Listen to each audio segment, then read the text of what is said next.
여러분들이 무엇을 기대하든 그 이상의 유익함을 전해드립니다. 대박 플러스 시즌2 최은정입니다.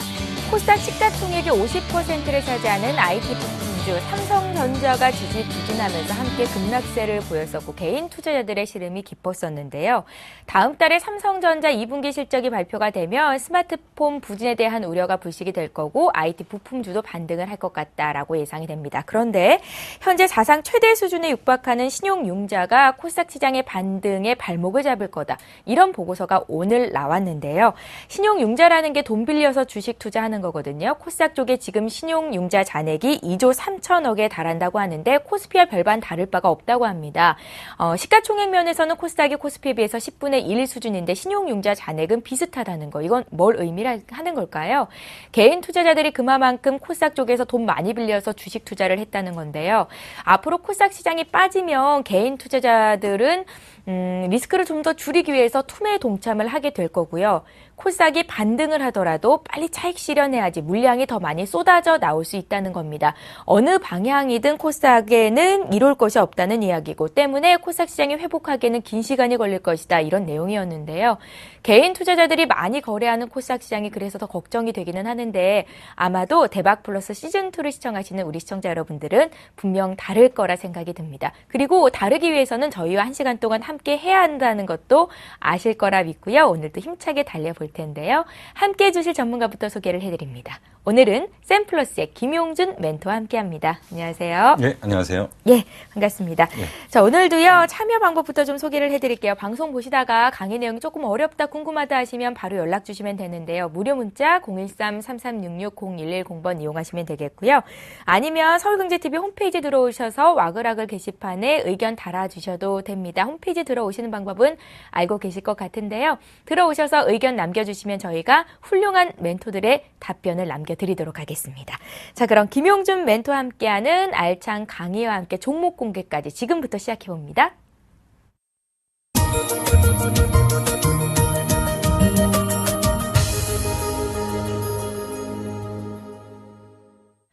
예, 9거래일 연속 팔고 있는 외국인들의 영향권에서 오늘도 벗어나지 못했습니다. 코스피가 하루 만에 다시 1900선 내주면서 1888포인트로 거래를 마쳤는데요. 연일 외국인들의 매도를 이끌고 있는 이 불확실성이 그러니까 오늘 우리 시간, 내일이 되겠네요. 우리 시각으로 한 새벽 3시쯤 FOMC 결과가 발표가 될 것 같은데 그 이후로 시장에 판도 변화가 있을지 많은 이들의 관심이 집중되고 있습니다. 김용준 멘토님, 네. 오늘 시장 어떻게 보셨는지 그리고 앞으로 시장 흐름은 좀 예측할 수 있는 건지 궁금한데요. 네.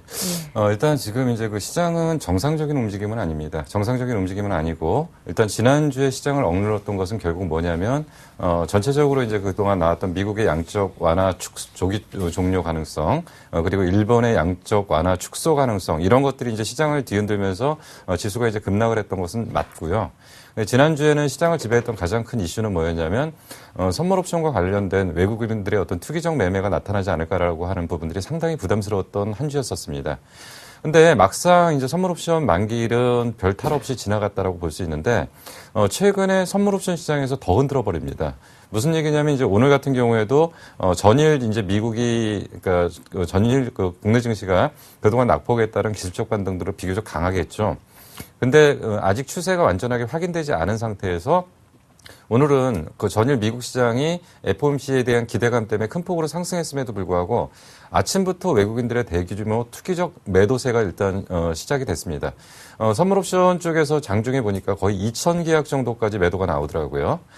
그러다가 이제 그 장 막판 무렵에 외국인들은 아주 교묘하게 빠져나갔죠. 2,000계약 정도 매도한 거를 갖다가 장 막판에는 대부분 환매수를 하고 몇백 계약 정도의 매도 포진만 유지하면서 넘어가면서 장중에 시장을 다 교란시켰습니다. 결국 이들이 지금 하는 방법들의 전형적인 형태는 어떤 지금 장의 방향이 아래쪽이다 위쪽이다가 아니고 그 짧은 구간 안에서의 변동성을 이용한 투기적 매매들이 지금 성행을 하면서 결국 지금 대부분의 기관 투자자들이나 일반인들은 결국 FOMC 회의가 어떻게 나오는지의 결과를 보고서 매매의 방향을 결정하겠다는 따르는 기본적인 시각을 이용해서 마치 FOMC에서 굉장히 부정적인 얘기가 나올 것 같은 그런 분위기를 좀 형성하고 있었고요. 오늘 장중에는 그런 얘기까지 나왔었죠. 버냉키가 내년에 연임되기 힘들 거다. 이런 얘기까지 나오면서 더더군다나 양적 완화의 어떤 중심축에 있었던 버냉키의 어떤 방향들이 전체적으로 시장 방향과 반대쪽으로 가는 게 아닌가라는 우려감들. 거기다가 이제 선물 대규모 투기 매도에 대한 불안감들. 이런 것들이 정보력 빠른 외국인들이 먼저 매도하는 게 아니냐라는 불안감을 가중시켰는데 결국 장 막판에 지수는 못 돌렸습니다. 지수는 못 돌렸는데 조금 의미 있는 부분들은 결국 삼성전자를 이용한 프로그램 매도들이 장막판을 보니까 결국 외국인들이 선물을 대부분 해소를 했고요. 그리고 이제 그 거래소에서도 매도 규모를 줄이지 않다가 2시 넘어서부터 외국인들이 전체적인 매도 규모를 줄였고요. 그리고 프로그램 매도 기준으로도 한 750억까지 나왔다가 장막판에는 거의 그 프로그램 매도를 다 해소하는 이런 수급적인 부분에서 분명히 긍정적인 신호들이 나왔음에도 불구하고 지수는 돌리지 못했기 때문에 외국인들이 지금 원하는 정확한 방향으로 좀 나타난다고 볼 수가 있습니다. 외국인들이 보통 매매를 하는 패턴에서 이런 패턴들이 많이 나타납니다. 먼저 그 선물을 대규모로 매도 포지션을 축소해놓고 그 다음에 이제 선물 매도 포지션을 축소하는 것이 아니라 그 다음에는 현물을 매수하는 방향들이 나타나는 것들이 일반적인 외국인들의 그 투기적 매매들이 좀 나타나는 건데 지금은 이제 정상적인 시장을 판단하기가 좀 굉장히 어려운 상황이죠. 물론 이제 그 선진 증시와 국내 증시의 디커플링 현상은 오래전부터 나타났지만 그럼에도 불구하고 최근에 몇 며칠 동안의 어떤 주가 움직임은 조금 심해도 너무 심하다라는 어떤 변화들을 좀 나타내고 있기 때문에 결국 이제 그 장의 방향은 결국은 외국인들의 매도 규모 완화가 어떻게 나타날 거냐. 결국 강달러로 갈 거냐 약달러로 갈 거냐에 따라서 외국인들 자금이 본국으로 다시 돌아갈 거냐 아니면 국내에서 재투자가 이루어질 거냐 이런 부분에 초점을 맞추고 있기 때문에 결국 환율과 내일의 어떤 회의 결과 이런 것들을 통해서 어쨌든 분명히 변곡점은 나타나리라고 좀 판단이 됩니다. 예. 그래도 오늘 장 막판에 외국인들이 선물시장에서 2천 계약을 팔았었는데 매도 금액을 줄였다는 거 어떤 의미가 있지 않나라는 생각이 들어서 긍정적으로 해석을 해보고 싶었는데요. 일단은 김용준 멘토님께서는 앞으로 시장에서 어떤 것들이 중요한지 들어보는 시간을 가져봤고요. 이제 지난 시간에 관심 종목으로 주셨던 종목들 AS 받고 강의를 들어볼까 합니다. 김용준 멘토님, 네. 종목 좀 봐주세요. 어땠습니까? 네. 일단은 지금 그 최근에 좀 말씀드렸던 종목 중에 그 이제 몇몇 종목이 있었는데 워낙 이제 그 장 상황들이 좀 특수 상황입니다. 장 상황들이 좀 특수 상황이었기 때문에 종목들이 제대로 어떤 자기 종목 자체의 어떤 움직임을 갖기보다는 시장에 좀 쓸려버리는 경향들이 좀 상당히 많이 나왔습니다. 그래서 이제 그 종목이 이제 제일 처음에 S에너지 정도로 얘기를 드렸었는데 S에너지가 지금 최근에 주가가 좀 흔들리면서 좀 밀리기는 했습니다. 근데 이 종목 같은 경우는 어떤 자체적인 움직임이 아니라 종목에 대한 어떤 장 전체의 분위기가 좀 그렇게 나타났던 부분이고요. 그리고 지금 이 종목이 지금 흔들리긴 하지만 아직까지는 추세에 대해서 전혀 상승 추세의 이상은 지금 없는 상태이기 때문에 결국은 이 종목은 그대로 좀 보유를 하시는 것이 좀 괜찮을 걸로 일단 판단이 되고요. 그리고 이제 후성 역시도 이제 가장 중요한 초점을 뭐로 말씀드렸었냐면 2차 전지 쪽에 어떤 성장 모멘텀은 분명히 있다. 최근에 이제 계속 2차 전지 얘기가 나오고는 있는데 종목들이 이제 제대로 움직이는 종목이 크게 나타나지는 않고 있습니다. 최근에 이제 2차 전지 쪽에서 좀 특징적인 종목들은 코스모아 같은 게 이제 2, 4분기, 3, 4분기부터 본격적으로 실적이 턴할 가능성이 크다라고 보면서 최근에 기관들의 대규모 매수가 이어지면서 그런 종목 정도가 지금 반등을 하고 있는 종목이고 대부분의 2차 전지 종목들이 지금 바닥권에 있는데 후성 역시도 같은 맥락으로 보셔야 됩니다. 바닥권에서 여기 이탈 범위가 크지는 않을 거라고 일단 보이고요. 다만 좀 지루한 패턴들이 좀 나타날 가능성은 있지만 결국 종목의 추세는 장기적으로 상승 가능성이 굉장히 크기 때문에 그대로 보유하셔도 크게 문제는 없다라고 좀 판단이 됩니다. 예, 이 시간에 김용준 멘토님께서 주시는 종목들이 단기간에 매매할 만한 종목은 아니라는 거 여러분들 알고 계실 겁니다. 함께 사셨던 S에너지 후성 기업 가치에는 문제가 없다라는 말씀이시니까요. 매매하셨던 분들은 안심하고 목표가 손절가 지키시면서 대응하시면 좋겠습니다. 자, 김용준 멘토님께서 들고 오신 지난주 종목 AS를 받아봤고요. 이제 본격적으로 오늘 강의 시작해 볼게요. 주식에 관한 모든 것을 쉽고 정확하게 압축해 전달하는 시간. 종목의 흐름을 자세히 분석하고 정확한 매매 시점 공략을 듣는다. 김용준의 주식백과사전 지금 공개됩니다. 예, 김용준 멘토와 함께하는 강의 시간을 이어볼 텐데요. 먼저 지난주 어떤 강의를 들었었는지 리뷰하는 시간을 갖고 싶습니다. 멘토님. 네. 예. 일단은 뭐 지난 시간 강의에서 이제 가장 중요하게 봤던 거는 결국 이제 그 유동성에 관련된 얘기들을 좀 말씀드렸고요. 예. 그 유동성의 변화가 나타날 거냐 말 거냐가 지금 시장의 가장 중심 키워드라고 말씀드렸고, 결국 그거는 이제 FOMC 회의하고도 지금 맞물리는 그런 부분인데, 그거에 대한 결론은 저희가 낼 수는 없는 거겠죠. 저희가 낼 수 있는 건 아니고 저희가 그 상황을 좀 정확하게 체크해서 전달해 드리는 게 맞는 거고요. 만약에 이제 그 유동성에 근본적인 문제가 생긴다라고 한다면, 주식시장에 대해서는 굉장히 좀 부정적으로 좀 작용할 가능성이 있다. 그리고 뭐, 최근에 이제 여러 이제 그 전문가들이 나와서 계속 얘기하는 것이, 현재 유동성 축소가 본격적으로 시작되기는 유동성 조기 종료 가능성은 그렇게 크지 않다라고 계속 얘기하는 데도 불구하고, 시장이 그런 부분들을 좀 굉장히 불안하게 만들고 있는데, 지난주에 말씀드렸던 가장 큰 초점은, 그거에 대한 우려는, 크지 않아도 될 가능성이 크다. 그렇기 때문에 점진적으로 상황은 개선될 거다라는 말씀을 좀 드렸습니다. 예, 좋습니다. 자, 이제 오늘 강의를 들어볼 텐데요. 오늘은 어떤 내용들로 좀 채워주시겠어요? 머리가 약간 복잡한데요. 예. 쉬어갈 수 있는 시간이 됐으면 좋겠습니다. 네, 일단은 예. 세 가지 파트로 나눠서 얘기를 좀 해보겠습니다. 뭐냐면 전체적으로 시황이라는 얘기를 좀 해야 될 거고요. 예. 시황 쪽에서는 지난주에 흘렀던 흐름들을 좀 정리를 해보고요. 그리고 이제 요번 주에 좀 어떻게 해야 될지를 좀 얘기를 좀 드릴 겁니다. 그리고 이제 두 번째로는 지금 이제 IT 종목들이 일부 지금 완전히 이제 그 종목들이 좀 이제 그 본격적인 하락 추세로 접어드는 게 아니냐라는 좀 생각들을 할 수 있는데, IT 내부에서 좀 대안으로 좀 찾고 싶은 부분들이 좀 있죠. 그래서 이제 예전에는 그러니까 핸드폰 관련해가지고 스마트폰 관련해가지고 대세는 그 비싼 거, 고화소 뭐 이런 것들, 그리고 고급화 뭐 이런 쪽이었다면, 최근에는 하이엔드급보다는 중저가 쪽의 대안이 좀 나오고 있고요. 그리고 해상도 측면에서는 지금 카메라의 그 화소 쪽의 싸움이 아니라 앞으로는 그 표현되는 해상도 싸움이 될 가능성이 크기 때문에 여기에 대한 관련된 얘기를 좀 드릴 거고요. 그리고 이제 그 나머지 세 번째 부분에서는 최근에 이제 증권사 보고서들 내용 중에서 그래도 제가 볼 때 괜찮은 내용이라고 판단되는 종목들, 그리고 좀 관심을 가져볼 만한 내용들을 정리를 하는 시간을 갖도록 하겠습니다. 예, 좋습니다. 시황을 보면서 시장의 흐름을 읽어볼 거고요. 그리고 또 스마트폰도 이제 시대의 흐름에 맞춰서 어느 쪽에 집중해야 되는지 그 판도가 달라질 겁니다. 김용준 대표님의 의견을 들을 수 있는 시간이 될 것 같고요. 종목 공개까지 놓치지 않으셨으면 좋겠습니다. 이제 시작해 볼까요? 예. 예.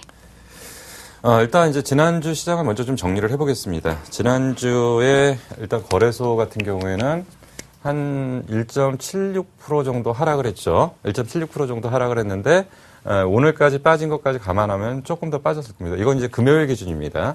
금요일 기준인데, 여기서 보니까 이제 난리가 난 거죠. 지난주에. 뭐냐면 외국인들이 2조 9천억 정도로 그냥 순간적으로 한 주에 퍼붓습니다.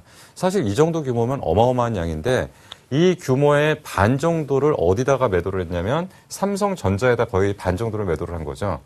예, 삼성전자 이제 말도 많고 이제 탈도 많은데 계속적으로 이제 말씀드렸던 부분이 뭐냐면, 삼성전자에 대해서 그 스마트폰에 대한 성장성에 대한 얘기들을 계속 하는 거고요. 삼성전자가 지금 실적이 악화된 건 아닙니다. 실적이 나빠져서 주가가 폭락한 건 아니죠. 근데 문제는 뭐냐면 이 실적이 최고치가 아니겠냐. 더 이상 성장하지 못하지 않겠냐. 근데 이제 지난주에 잠깐 설명을 좀 드렸지만 삼성전자의 실적은 아직도 성장 중에 있습니다.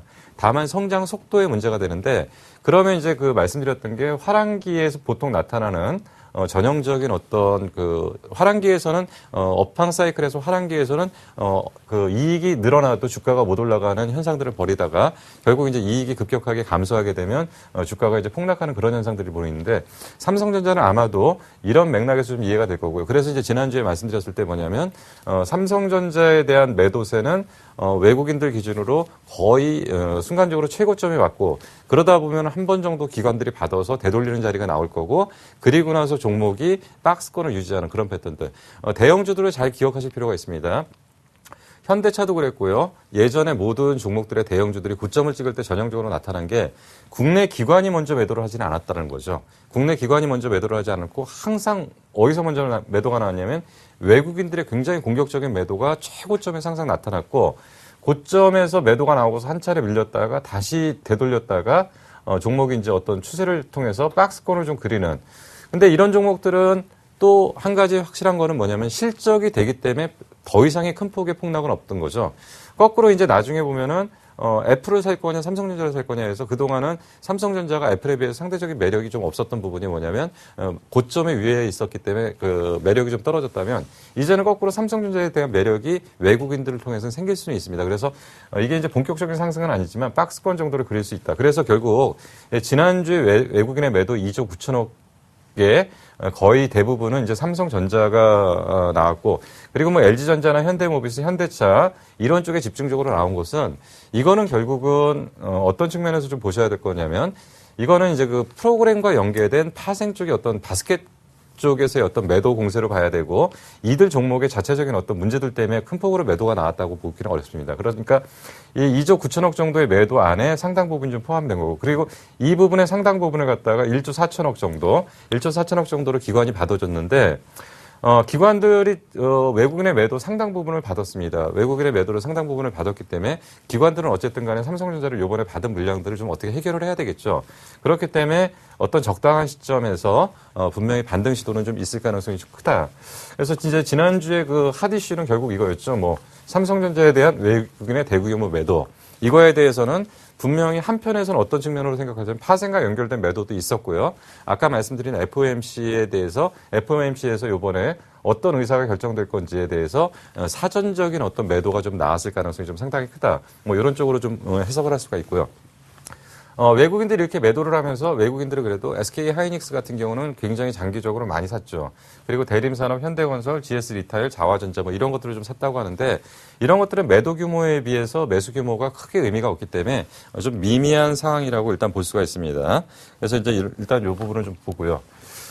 지난주에 또 이제 많이 힘들게 했던 게 이제 결국은 이제 코스닥 시장입니다. 코스닥 시장 기준으로 봤을 때, 지난주가 아니라 그 전주에는 기관들의 대규모 매도가 있었죠. 기관들의 거의 투매성 매도에 의해서 지수가 이제 폭락을 했고요. 외국인들은 지지난주에는 매도가 없었습니다. 기관들이 매도하는 부분들을 좀 받아줬던 쪽이었고, 오히려 외국인들이 이제 지난주 같은 경우에는 월화 정도까지 매수를 하다가 수목금 3일을 연속으로 해서 이제 매도를 하면서 결국 주간 기준으로는 외국인들이 매도로 돌아섰던 거고, 이 부분의 상당 부분은 이제 기관이 받아줬다고 일단 볼 수가 있습니다. 그러면 요번 주에는 지금 외국인들이 지금 어떻게 하고 있냐면 이제 어제 같은 경우 굉장히 큰 폭으로 샀죠. 어제는 한 300억에서 350억 정도까지 매수를 했는데 오늘은 어제 산 거에 거의 3분의 2 정도 이상을 다시 매도를 하면서 정말 외국인들의 지금 방향이 뭔지를 모르겠습니다. 근데 지금 누적으로 봤을 때는 지금 결코 외국인들이 지금 쉽게 털고 나갈 수 있는 그런 정도의 물량은 아니고요. 그렇다면 최소한 지금 현재 전체적인 장의 흐름들을 봤을 때 지난주에 외국인들의 매도 규모는 중기 정도의 조정 파동 정도로 지금 볼 수가 있고요. 외국인들은 저는 다시 매수를 들어온다고 봅니다. 그것도 강력하게 들어올 타이밍을 좀 볼 가능성이 있는데 그 시점이 언제나도 지금 저희가 찾는 겁니다. 그 시점이 다시 시작된다면 결국은 이제 다시금 종목별 수익률 게임들이 진행될 가능성이 상당히 크다. 결국 기관들도 대체 포트 정비가 끝난 상태에서 이제는 서서히 비중을 조금씩 티는 안 나게 늘리고 있는 중이고요. 아직은 외국인들이 공격적으로 매도를 하고 있기 때문에 이런 부분들에 대한 지금 반영들을 좀 하고 있다고 볼 수가 있습니다. 그러면 이제 전체적으로 지난주가 좀 이렇게 끝났다면 이제 요 부분은 이제 뭐냐면 지난주에 이제 외국인들이 매매했던 종목들을 좀 요약을 해봤는데 외국인들 매도 상위 종목들은 이제 덕산 하이메탈, SFA, CJ ENM, 뭐 메일유업, 다날 뭐 이런 종목들은 이런 것들은 좀 전체적으로 보면 외국인들이 그동안 많이 올라왔던 거에 대한 차익 실현 쪽의 어떤 방향들일 가능성이 좀 크고요. 그리고 이제 외국인들이 지금 지난주에 많이 썼던 거는 셀트리온, 오스템 임플란트, 성강밴드, 누멘스, 뭐 코나이 이런 것들인데 이런 것들은 그동안 낙폭이 컸던 거에 대한 저점 매수 방향으로 좀 진행이 됐다라고 지금 볼 수가 있습니다. 예. 그리고 이제 여기서 이제 좀 우리가 이제 지난주 한 주를 보면서 우리가 좀 고민을 해야 될 부분들이 이런 부분이라고 좀 생각이 듭니다. 지금 우리는 제일 지금 고민하고 있는 부분이 뭐냐면 이제 좀 지겹습니다. 지겨운데 뭐냐면 미국에서 양쪽 하나 축소할 거냐, 양쪽 하나 조기 종료할 거냐, 일본에서 양쪽 하나 조기 종료할 거냐. 결국은 지금 계속 반복되는 얘기는 뭐냐면 몇 주째 이어지고 있는 얘기죠. 이제 5월 달에 FOMC 회의에서 나타난 버냉키의 제일 처음에 양적 완화 조기 종료 가능성에 대한 언급이 이제 그러니까 문제가 돼가지고 계속 지금 얘기가 나오는 건 이겁니다. 글로벌 유동성. 지금 현재 주식시장의 상승의 상당 부분은 기업들의 실적이 좋아서 올라왔던 부분들도 있지만 유동성의 힘에 의해서 움직였던 상황들이 많죠. 특히나 유럽 증시나 미국 증시나 일본 증시 같은 경우는 이 유동성의 힘에 의해서 장이 상승했던 것이고요. 근데 만약에 유동성 축소가 되게 되면 전체적으로 금융 시스템 안에서의 어떤 그 굉장한 충격이 좀 올 가능성이 있다. 그래서 지금 이거에 대한 불안감을 지금 갖고 있는 겁니다. 그래서 이 불안감이 해소되기 전까지는 투자자들은 적극적인 어떤 매매 자세를 보이지는 않을 거고요. 전체적으로 관망 자세를 보일 가능성이 상당히 크다는 게 지난 한 주를 좀 지나면서 나타났던 현상이고요.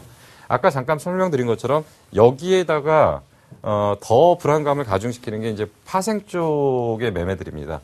파생 쪽이 이러한 현재의 어떤 그 생각들이 있는 상태에서 방향들을 막 위아래로 흔들어 버리니까 전체적으로 지금 장에 대한 불안감들이 좀 확대되는 그런 상황에서 지난 한 주를 좀 보냈다고 볼 수가 있습니다. 일단 이번 주에는 일단은 중요한 이슈들이 좀 몇 가지가 큰 게 있죠. 이제 이 부분을 계속 지금 언급 안 할 수밖에 없는 게 18, 19일 날 이제 FOMC. 그러니까 오늘 저녁 끝나고 이제 내일 아침 정도면 대충 알겠죠. 양적 완화에 대한 조기 종료에 대한 최소한의 어떤 기간에 대한 힌트만이라도 좀 얻고 싶은 게 이제 그 FOMC의 의사록이나 아니면 버냉키의 발언에 대한 우리의 지금 목적인데요. 지금 일단 이렇게 보는 게 맞을 것 같습니다. 지금 미국이라는 나라가 지금 현재 몇 가지의 포인트가 있습니다. 미국이 양적 완화를 조기 종료하려면은 두 가지 정도의 먼저 전제 조건이 있는데 인플레이션 물가가 2.5% 이상 올라가면은 일단은 그 화폐를 회수를 해야 될 상황이 좀 벌어지는 거고 첫 번째가요. 두 번째로 얘기하는 게 고용률입니다. 제일 처음에 경기가 안 좋았을 때 나타났던 현상이 뭐냐면 10%대의 실업률이 나왔는데 최근에 많이 떨어졌습니다. 많이 떨어졌지만 8%대의 지금 실업률인데 지금 미국에서 원하는 고용률은 정확하게 6.5%입니다. 6.5% 이하가 되기 전까지는 이 양적 완화를 조기 종료하기는 좀 어렵다라고 일단 봅니다. 그래서 이 두 가지의 대전제, 이 얘기는 결국 무슨 얘기냐면 경기가 회복되는 걸 확인하고서 조기 종료 가능성이 있다는 거죠. 그렇기 때문에 아직까지는 이런 논의 자체가 굉장히 빠른데 결국 이 부분이 좀 지나치게 좀 확대 해석된 것이 아니냐. 그래서 아마도 이번에 FOMC에서는 뭐를 확인할 거냐면 이 부분에 대한 불안감을 해소시키는 확인 작업이 진행되지 않을까. 그렇다면은 전체적으로 금융시장, 최소한 미국 시장은 먼저 올라왔기 때문에 주가가 폭등은 안 하더라도 결국은 다른 금융 환경에서는 이러한 부분들이 확인된다면 결국은 그 전체적인 그 금융 환경에서의 어떤 불안감은 좀 해소되지 않을까 좀 보고 있기 때문에 결국 18, 19일 오늘 저녁에 이쪽 의사록이 발표되는 게 어떻게 발표되는지 그리고 버냉키가 무슨 얘기를 하는지 이런 부분들에 대한 부분들을 좀 확인할 필요가 좀 있지 않은가 좀 생각이 듭니다. 또 한 가지 중요한 해외 이슈는 이제 그 유럽 재무장관 회의입니다. 20일 날. 계속적으로 지금 말씀드렸던 부분이 뭐냐면 미국 쪽은 그렇고 일본 쪽은 그런 상태에서 유럽 쪽에서는 지금까지는 모든 상황들이 안 좋았기 때문에 그냥 살아남는 방법들, 그래서 더 이상 망가지지 않는 쪽에서의 어떤 정책들을 썼다면 이제부터는 뭐냐면 유럽에서의 방향은 성장 정책이 나와야 된다는 얘기죠. 성장 정책에 대한 구체적인 구상이나 어떤 금융시장 안정에 대한 대책들이 나올 가능성이 좀 상당히 크고요. 그리고 은행 부실에 대한 채권자들에게 손실 부담을 어떻게 할 거냐에 대한 구체적인 논의들이 좀 있을 가능성이 있습니다. 이것의 방향이 또 굉장히 좀 중요할 가능성이 좀 큽니다. 그래서 이 방향들이 좀 어떻게 나오는지를 좀 잘 지켜봐야 되고요. 20일 날이요. 그래서 이번 주에는 비교적 큰 이벤트들이 좀 많습니다. 이번 주에는 이러한 부분들이 확인된다면 시장에 대한 방향들을 어느 정도 좀 예측할 수 있고요. 그리고 이제 지금 말도 많고 탈도 많은 게 이제 계속 중국입니다. 중국이 지금 사실 경기 회복에 대한 방향을 지금 결정하기가 좀 상당히 어려운 상태입니다. 성장 정책을 지금 쓰기도 좀 어려운 상태이고, 그리고 이제 그 중국에 대한 데이터를 좀 신뢰하기도 좀 어려운 상태에서 과연 중국 경기가 언제 회복될 거냐에 대해서 사람들은 상당히 관심이 많습니다. 그런데 일부 극단적인 논의를 하는 사람들은 결국 중국의 그 목표 GDP는 8% 정도로 보고 있는데 실질적으로 올해 연말을 지내면서 저성장 기조인 6%대 진입할 가능성이 굉장히 크다. 지금 중국에 안고 있는 여러 가지 문제들이. 그래서 이제 그 중국 경기를 상당히 부정적으로 보는 쪽이 있는데요. 결국 이러한 모든 데이터들을 지금 신뢰할 수 없는 가장 큰 이유가 뭐냐면 데이터에 대한 정확한 수치 제공들이 안 되고 있다는 거죠. 그래서 사실은 그 지금 이제 그 외국계 그 투자사들이나 이런 데들도 인정을 하는 게 GDP보다 더 신뢰하는 게 이제 거창 지수라는 게 있습니다. 거창 지수는 세 가지의 지수를, 그러니까 세 가지의 숫자를 사용해서 지표를 뽑아내는데요. 전력 사용량. 그러니까 전력 사용량이라는 것은 가정용 전력 사용량이 아니라 산업용 전력 사용량입니다. 결국 산업용 전력 사용량이 많다는 것은 결국 가동률이 올라간다는 거고 잘 돌아간다는 거죠. 그리고 이제 은행 대출. 은행 대출이 그 기업들이 대출을 받아서 뭔가 재투자를 하거나 뭔가 해서 더 앞으로 나아질 수 있는 어떤 설비 투자라든지 자본재 투자라든지 기타 등등이 나타나겠죠. 그래서 이런 쪽에 대한 얘기하고 그리고 철로 화물 운송량. 그러니까 결국은 이걸 많이 이제 그 물건을 많이 팔아서 옮기는 숫자들이 나타나야 되겠죠. 이 세 가지를 합쳐서 나타나는 것이 이제 거창 지수라는 겁니다. 그래서 이 거창 지수로 이제 그 중국 경제를 좀 지켜봐야 되는데 지금 중국 경제가 갖고 있는 가장 큰 문제는 금융권의 문제도 있고요. 그 은행들의 부실의 가장 큰 문제가 지방 정부하고 연결된 부실 규모들이죠. 그래서 이 부분은 상당히 지금 아마 중국에서의 골칫거리입니다. 그래서 중국이 지금 과감한 경기 부양 정책을 사용 못하는 이유 중에 하나가 그쪽인데 산업 쪽에서는 지금 재고 조정 지연으로 인한 현상들이 좀 나타나고 있습니다. 재고 조정 지연으로 해서 경기 지금 부진이 좀 나타나고 있는데요. 이 재고 조정은 향후 2, 3개월 정도 재고 조정이 추가적으로 진행될 가능성이 좀 상당히 크다.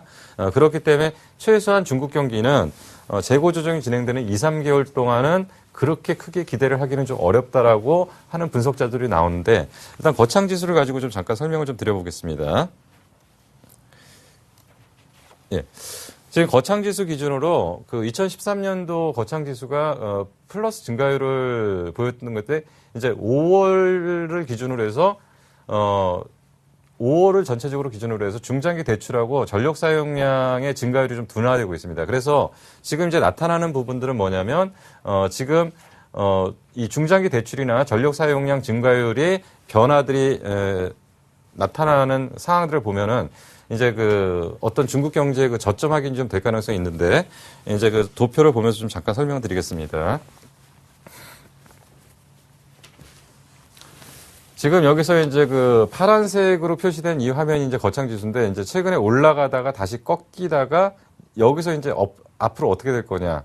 그렇다면 이제 이게 경기 회복이 될 거냐 말 거냐라는 부분을 좀 보여줄 가능성이 큰데 지금 여기서 이제 말씀드렸던 게 이제 전체적으로 전력 사용량은 올라가다가 좀 완만하게 좀 된 상태고, 그리고 이제 그 대출이 지금 꺾인 상태이고, 지금 이제 철로 운송량은 지금 바닥을 기고 있는 상태고, 그래서 이제 요 전력 사용량 증가 여부가 확인되는 시점에서 이 거창 지수가 올라갈 가능성이 있다. 그래서 지금 전력 사용량 기준으로 요 부분이 회복되는 게 6월이든 7월이든 나타나면은 중국 경기를 바라볼 수 있는 선행 지표가 될 가능성이 있고요.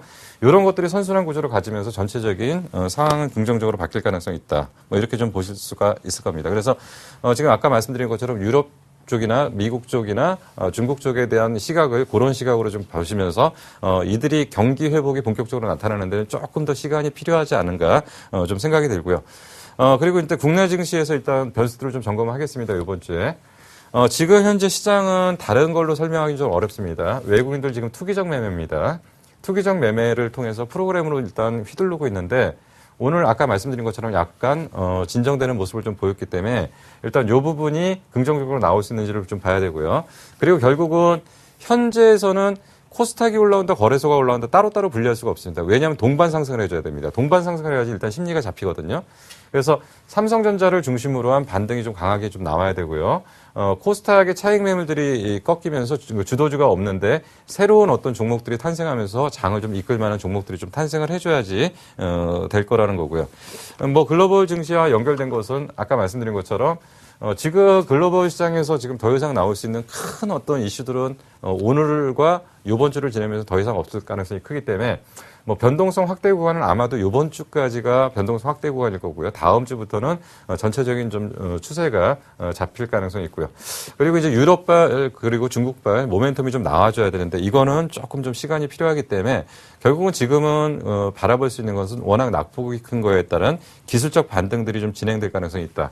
그래서 지금은 워낙 낙폭이 컸습니다. 워낙 낙폭이 컸기 때문에 이유 없이 지금 투매가 나오는 종목들이 너무 많아요. 가만히 있다가 갑자기 그냥 느닷없이 한 7%, 8%씩 확 밀어버리고 이게 이제 수급의 불안 때문에 나타나는 건데 최소한 이런 종목들은 이유 없이 빠졌기 때문에 이유 없이 올라올 수가 있습니다. 그래서 지금은 낙폭 과대에 대한 기술적 반등이 가능한 영역이라고 일단 보고요.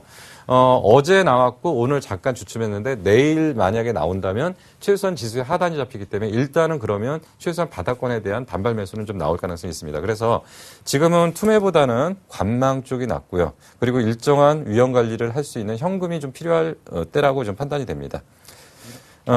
그리고 이제 시간이 좀 많이 경과된 관계로 조금, 집중적으로 짧게, 그 포인트만 찍어서 좀 말씀을 좀 드리겠습니다. 지금 이제 스마트 기기가 완전히 끝난 거다라고 얘기하는 사람도 있고요. 아니면 스마트 기기는 한 차례 조정을 받고 재차 상승할 거다라고 보는데 그럼 재차 상승할 때 우리는 항상 뭐를 생각하냐면 예전에 좋았던 게 다시 좋다라고 생각하는 경향들이 상당히 많은데 이제는 이 부분이 계속 바뀔 겁니다. 제가 계속 말씀드렸을 때 스마트 기기를 바라보는 올해의 시각은 뭐냐면 폰 개념보다는 탭 개념으로 보셔야 된다라고 얘기를 했고요. 탭과 폰의 차이가 뭐냐? 차이가 좀 있습니다. 지금까지의 스마트 기기는 뭐였냐면 고사양, 계속 이제 좋은 거, 조금 더 높은 거. 그래서 이제 대표적으로 이런 거죠. 뭐 AP 같은 경우에도, AP라는 건 이제 그 스마트폰의 어떤 머리 역할을 하는 그 컴퓨터의 CPU 역할을 하는 거로 보시면 되는데요. AP 같은 게 이제 뭐 머리가 4개 달렸다.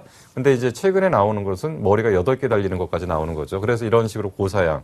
그리고 고화소, 뭐 카메라 화소가 1200만, 1300만 화소, 뭐 이렇게 올라오면서 더 좋은 거, 더 비싼 거, 이런 쪽이 기존의 그 폰을 지배했던 세계라면, 그리고 이제 그 카메라 부품 업체, 그러니까 이런 상황이 되다 보니까 이제 이쪽에서 관련된 종목들의 주가는 어느 거냐면, 카메라 부품 업체, 케이스 업체들도 고사양 쪽으로 가면서 케이스 업체들도 상당히 큰 폭으로 주가가 상승했습니다. 근데 이제는 조금 바뀔 가능성이 있어요. 아까 말씀드린 것처럼, 이제는 폰보단 탭으로 보셔야 됩니다. 폰보단 탭으로 보셔야 되기 때문에 탭으로 가는 데는 하이엔드, 그러니까 고사양보다는 결국은 저가형으로 지금 보셔야 되는 거고요. 저가형 쪽에서 나타나는 현상들은 조금 좀 다른 부분이 있습니다. 지금 이제 그 PC, 그 태블릿 PC에 대해서는 지금 전반적으로 지금 원래 이제 이 모든 시장을 가장 지배했던 쪽, 태블릿 PC 쪽을 지배했던 건 이제 애플이 주도를 했죠. 애플이 주도하다가, 그 시장을 일정 부분은 삼성이 좀 가졌고요. 최근에는 그 후발주자 업체들이 몇몇 군데들이 태블릿 PC를 저가형으로 지금 내놓고 있습니다. 저가형으로 내놓다 보니까 결국은 이제 AP라든지 메모리, 뭐 배터리 이런 것들에 대해서 사양을 더 높이기보다는 저가형에 맞는 쪽으로 가야 되니까 그 스펙 같은 경우는 약간 상향하는 정도에서 지금 만들어야 되고요. 이제는 뭐의 싸움이냐면 해상도의 싸움이라고 합니다. 해상도의 싸움인데 해상도가 지금까지 주류를 이뤘던 부분하고 이제 앞으로 주류를 이룰 쪽하고 좀 달라진다는 거죠. 그래서 지금 이 부분이 이제 그 밑에 부분으로 좀 보셔야 될 겁니다. 지금 13년도 1분기까지는 해상도가 여기서 보면은 200에서부터 300까지 정도의 범위가 요 밑에 부분에 있는 거죠. 그래서 이제 요게 이제 전체적인 비중에서 17% 정도밖에 차지를 안 했는데 2013년도 이제 아마 한 2분기 정도 가면 이게 8에서 9로 그리고 9에서 13으로 오고요. 그리고 이제 한 2013년도 4분기 정도 되면 이 밑에 부분이 35%까지 증가, 그리고 위에 부분이 12%. 그러니까 전체적으로 보면은 거의 50%, 47%대까지 점유를 한다는 거죠. 결국은 해상도가 높은 해상도를 높일 수 있는 쪽이 가장 유리하다는 거를 일단 보여주는 겁니다. 그래서 이 해상도를 높일 수 있는 쪽의 방향에서는 이제 이게 이제 그 결정적인 계기가 되는 게 이제 윈도우 8이 적용되는 시기가 본격적으로 이제 노트북이나 모니터 쪽으로 점진적으로 확대되면서 이런 현상들이 좀 나타난다는 얘기고요. 그래서 일단 직접적으로 수혜가 되는 쪽은 당연히 패널 업체겠죠. 당연히 패널 쪽에서 고해상도를 낼 수 있는 패널 이쪽인데 지금 이제 패널 쪽을 하고 있는 거는 뭐 중국 쪽이 있고요. 대만 쪽이 있고 뭐 우리나라가 있고 그런데 결국은 나머지 쪽에서 해상도를 가지고서 우리하고 경쟁할 수 있는 나라들은 그렇게 많지 않습니다. 그렇기 때문에 해상도 쪽에서 가장 유리한 쪽은 뭐 그렇다 하더라도 뭐니 해도 LG 디스플하고 삼성 디스플. 그럼 이제 LG 디스플과 삼성 디스플에 이 패널을 납품하는데 부품업체들이 좀 수혜가 될 거고요. 이런 쪽이 지금 점진적으로 좀 확대될 거고 거기에서 사양을 높일 수 있는 쪽. 그래서 일단 우선적으로는 패널 업체로는 LG 디스플, 삼성 디스플레이를 좀 얘기를 할 수 있고요. 이제 TSP, 터치 스크린 업체 같은 경우는 이제 계속적으로 말씀드리지만 지금 문제가 뭐냐면 기술이 발전되면서 수율이 안 나와서 아직은 찍어내도 돈이 안 되는 회사들이 지금 상당히 많습니다. 근데 이 업체들이 지금 수율을 지금 거의 잡았거든요. 수율을 거의 잡고 이제 조금만 지나면 이제 이익을 내는 구간으로 지금 들어가고 있어요. 그래서 그 기술의 발전이 지금 되고 있기 때문에 이 TSP 업체들이 수율이 올라오기 시작할 때부터 이쪽의 업체들은 본격적인 수혜가 예상되고 그리고 이제 노트북이나 모니터까지도 터치스크린. 그러니까 지금 우리는 스마트폰을 이렇게 손으로 만지는 상태에서 노트북에 대해서 이렇게 그 마우스 기능을 갖다 직접 손으로 할 수 있는 상태가 벌어지는 거죠. 그리고 이제 모니터도 역시 그렇게 되고 그렇게 된다면 결국은 TSP 업체의 수혜는 굉장히 클 건데 이게 이제 대면적과 가는 쪽에서의 어떤 지금 초기 국면이라고 보기 때문에 이쪽은 분명히 수혜가 좀 예상되는 쪽이라고 좀 보실 수 있습니다. 그래서 일단 여기까지 지금 해서 IT 쪽을 바라보는 시각이 뭐였냐면 아까 말씀드린 것처럼 이제는 비싼 거 좋은 것들을 갖다 놓으면서 카메라 해상도를 그러니까 화소를 높이는 게 아니라 결국 실질적인 해상도 싸움에서의 어떤 현재 상황의 부품업체들은 그 정도의 어떤 수혜들 그래서 그 패널 업체들 쪽과 패널과 관련된 업체들이 가장 큰 수혜가 좀 예상된다라고 좀 볼 수가 있습니다. 그리고 지금부터는 어떤 것들을 좀 말씀드릴 거냐면 각 증권회사 보고서에서 그래도 좀 보고서 내용에서 우리가 좀 참고를 해봐야 될 내용들이 있는 내용들을 좀 한번 좀 간략하게 좀 정리를 해보도록 하겠습니다. 예, 우선 이제 삼성 SDI입니다. 삼성 SDI가 사실은 이 회사가 항상 보면은 삼성전자 내부, 그러니까 삼성전자그룹 내부에서 항상 보면은 뭐냐면 꼭 먼저 고점을 찍고 먼저 빠졌던 종목이고요. 근데 그러는 과정에서 제일 문제가 됐던 게 이제 PDP 하다가 예전에 이제 CRT죠. CRT 하다가 CRT가 문제가 돼서 CRT 라인 접으면서 대규모 손실 났고요.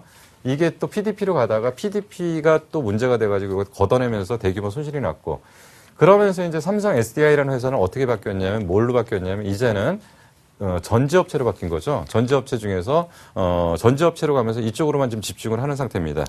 근데 이제 그 최근에 보고서 내용을 좀 보면요. 얘네들은 ESS하고 EV용 2차 전지 성장이 이제 본격적으로 된다. 무슨 얘기냐면 에너지 저장 장치죠.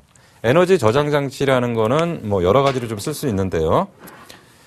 일단은 뭐 에너지 저장 장치라고 보는 건 이제 우리가 이제 이렇게 볼 수 있습니다. 이제 전력 사용량이 지금처럼 피크제가 있고, 그러니까 많이 쓸 때가 있고요, 적게 쓸 때가 있는데 적게 쓸 때 저장해 놨다가 많이 쓸 때 내보내면은 되겠죠. 그래서 이러한 저장 장치. 그래서 ESS 시장은 전체적으로 에너지의 효율적인 사용들 그리고 스마트 그리드 사업과 연결된다라고 말씀드렸죠. 그래서 ESS용 하고 ESS용 2차 전지하고 EV 전기차 관련 부분. 이제 전기차 부분에서 이제 그 무슨 얘기가 좀 나왔냐면 최근에 미국의 이제 그 전기차 회사가 뭐 주가가 한 190% 올라갔고 손익분기점이 나왔다. 그래서 이 회사에 그 삼성 SDI가 전지를 납품할 가능성이 있다. 결국 그 얘기입니다.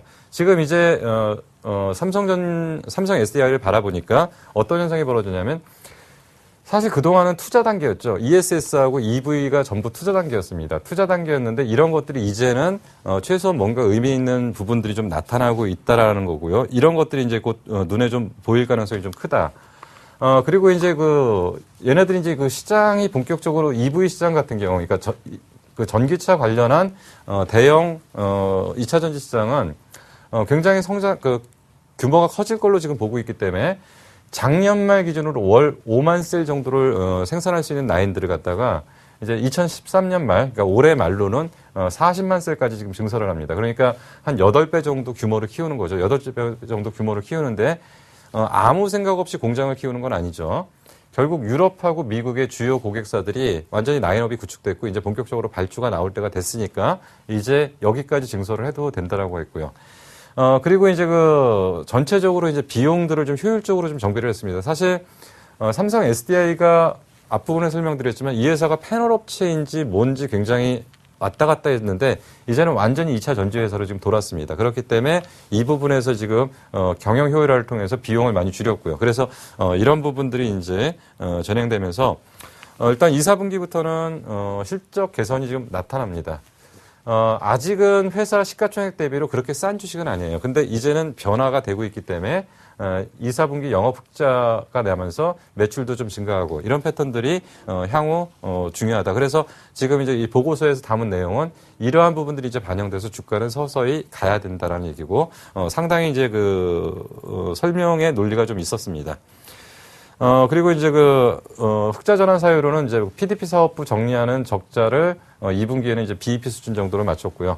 그리고 이제 각형 전지라는 거는 이제 갤럭시 S4에 출하되는 쪽이 증가돼 갖고 원형 전지 쪽은 이제 전동 공구 쪽에 관련된 쪽. 그래서 이런 쪽에 대한 부분의 개선, 전지 사업부의 개선, 그리고 PDP 사업부에 대한 적자 축소. 이것이 흑자 전환의 사유라고 이제 얘기를 했던 거고요. 그리고 이제 최근에 이제 LS입니다. LS 같은 게 이제 여러 가지 좀 얘기들도 좀 있었는데 일단 LS를 바라보는 시각은 이렇게 바라보시는 게 맞을 것 같습니다. 자회사에 대한 부분이 본격적으로 이제 턴어라운드 한다.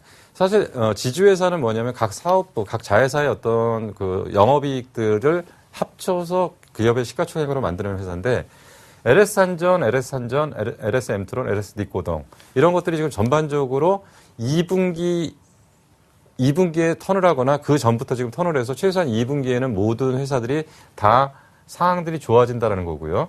그래서 예상하니까 2분기의 영업이익은 한 1,300억대 정도 나올 거다.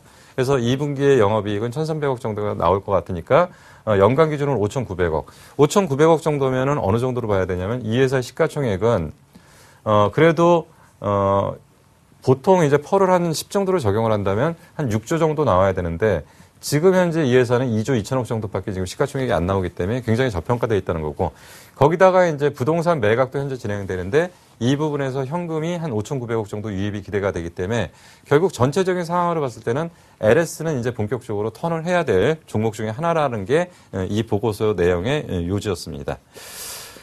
그리고 이제 만도입니다.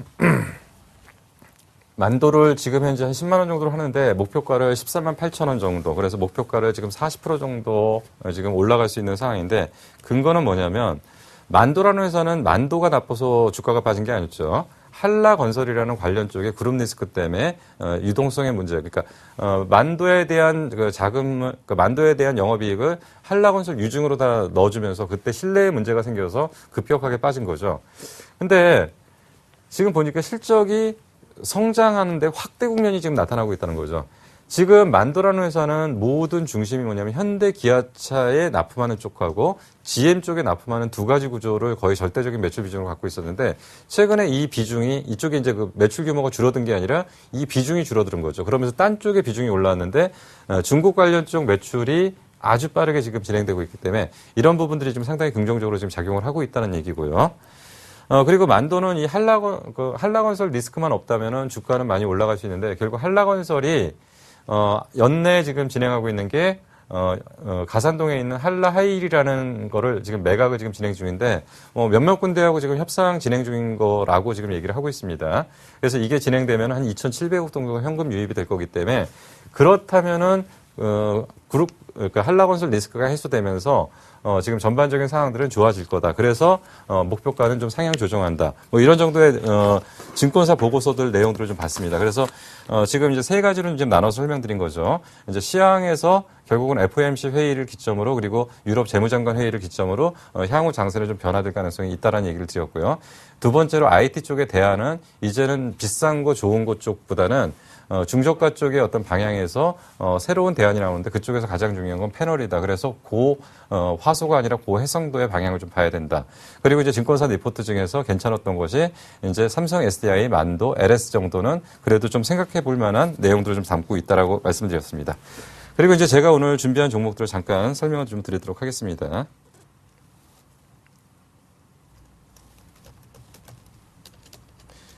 이제 종목은 이제 제이콘 텐트리라는 종목이고요. 이 종목은 예전에 한번 좀 설명을 드렸을 겁니다. 예전에 이제 그 강의 시간에 한번 설명을 좀 드렸던 종목 중에 하나인데, 결국 이제 그 제이콘 텐트리라는 것은 극장 사업을 하는 회사입니다. 극장 사업을 하는 상태인데, 극장 산업에 대해서 상당히 지금 수익이 안정적으로 지금 진행되고 있다라고 지금 볼 수 있습니다. 그래서 이 회사의 전체적인 그 캐시플로우는 어디서 들어오냐면 극장 사업에서 상당 부분의 자금이 들어오는데 여기에 성장 엔진은 뭐냐? JTBC라는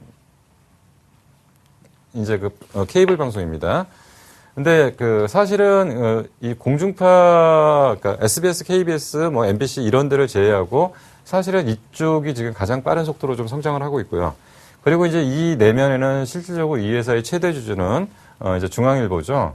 중앙일보는 삼성과의 연계 관계도 좀 있는 부분이고요. 그래서 분명히 이제 주가를 어느 한순간에 분명히 크게 한번 올릴 거다. 그리고 지금 현재 상황도 굉장히 좀 저평가되어 있는 상태라고 이제 말씀드렸고요. 최근에 이제 급락을 한번 했습니다. 급락을 한번 했는데 지수가 좀 불안한 상태에서도 반등을 하는 것이 이제는 어떻게 보면 미디어 사업이나 이런 쪽이 현재는 지금 현재 그 대표적인 그 경기 방어 종목으로 지금 선정되고 있는 것은 이제 통신주들이 이런 역할들을 하고 있는데 미디어 사업 역시도 경기 방어적 성격이 좀 강한 종목이죠. 그래서 이러한 부분들이 좀 부각되면서 최근에 좀 올라오는 것 같고요. 전체적인 지금 낙폭은 지금 이 정도 상황에서 결국은 한 차례 정도 다시금 전고점을 좀 진행할 가능성이 좀 상당히 크다. 그래서 일단은 매매 전략을 좀 짜보면 이렇게 좀 짜보는 게 좀 맞을 것 같습니다. 현재 가격에서 이제 내일 아침에 이제 어떻게 시작하는지를 봐가면서 이제 내일 이제 FOMC 끝나고서 미국에서 난리만 나지 않는다면 한번 매수를 해볼 수가 있을 거고요. 그리고 지금 이제 만약에 그 주가가 일시적으로 흔들린다고 하면 4,700원 정도로 이탈하면 단기적으로는 좀 재미없을 것 같습니다. 그래서 4,700원이 이탈되지 않는 범위 내에서 일단 단기 저점을 좀 잡아보고요. 그리고 목표가는 일단은 나중에 큰 그림을 그리더라도 일단은 한번 전고점 정도까지는 올라갈 거다. 그래서 이제 매매 전략 다시 정리하면 내일 매수 그리고 4,700원 이탈하지 않는 범위 내에서 위험 관리 그리고 전고점 돌파가 1차 이익 실현 이 정도로 정리를 해드리겠습니다. 예. 종목 상담 요청하시는 분들께 왜 이 종목 샀어요? 라고 물어보면 가장 많이 하는 대답이 전문가가 추천해서요인 것 같습니다. 전문가들이 종목 추천할 때 그냥 단순히 차트만 보고 추천하는 경우 드물잖아요. 기업의 성장성을 보고 매출 추이를 보고 향후에 어떤 캐시카우가 있는지를 확인을 합니다. 시청자 여러분들 오늘 이 시간 강의 들으셨잖아요. 앞으로는 이 종목 왜 사셨어요? 라고 질문했을 때 어떤 이유로 샀고 그 이유가 훼손되지 않는 것 같은데 왜 주가는 떨어지는지 모르겠습니다. 이렇게 대답하실 수 있었으면 좋겠습니다. 강의 내용 기억 잘 안 나시면요. 홈페이지 들어가셔서 VOD 보시고 100% 내 걸로 만들어 보시는 계기로 삼으셨으면 좋겠습니다. 강의 내용이 조금 길었는데 정리하고 돌아오겠습니다.